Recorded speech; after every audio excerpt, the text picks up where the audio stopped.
my biggest disappointment would be not traveling more when I was in school.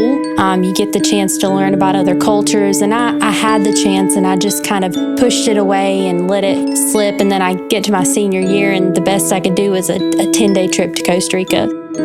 And I guess on a personal nature, if you really get down to it, the biggest disappointment was my divorce, I guess. I feel like in order to be successful in life, you have to stick to one career or one path. And one thing that I really would have liked to have done is, stay in forestry, but also have different skills with interior design or landscaping or starting my own business, things like that. And so just being able to branch out from just one career path. If I would have known how much is entailed in a logging job, I would have not started one. There's so much that is out of my control that controls my logging job. You're constantly getting blindsided, and I really wouldn't hang the word disappointment on it. It's just been a very humbling and numbing experience.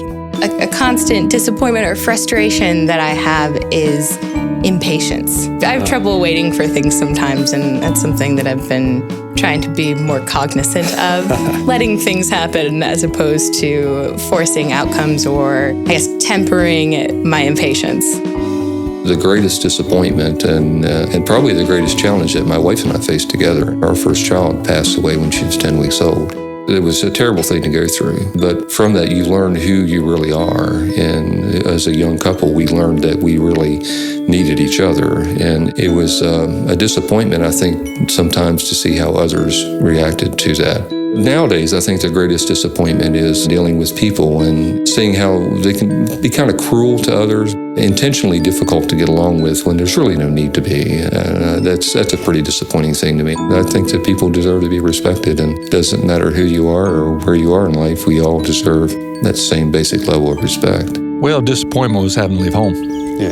The idea that, to pursue one dream, I was going to have to give up something, we visit our family a lot and we're still extremely close, but having our family not be as important in our daily life as it would be if we still lived around them, we've had to adopt new family. Right. My kids have several grandparents, people who they've grown up around and who look at them as their grandkids. That's always been a disappointment of mine that, my parents were not able to invest as much in my kids as if I lived down the road from them. But, I see it, that's what God wanted in my life. He wanted me down here, and so here I am. Probably the only thing that really stands out to me is probably relates to my dad, and might not be my disappointment, but he built his own insurance company from the ground up, and I guess the plan was to hand it off to me or one of my sisters, and my sisters have moved off, and I guess he felt like I would step right into his shoes, and being around it and growing up in it wasn't exactly what I wanted to do every day, and I think he's very proud of what I do, and he's not disappointed in that, but he did, I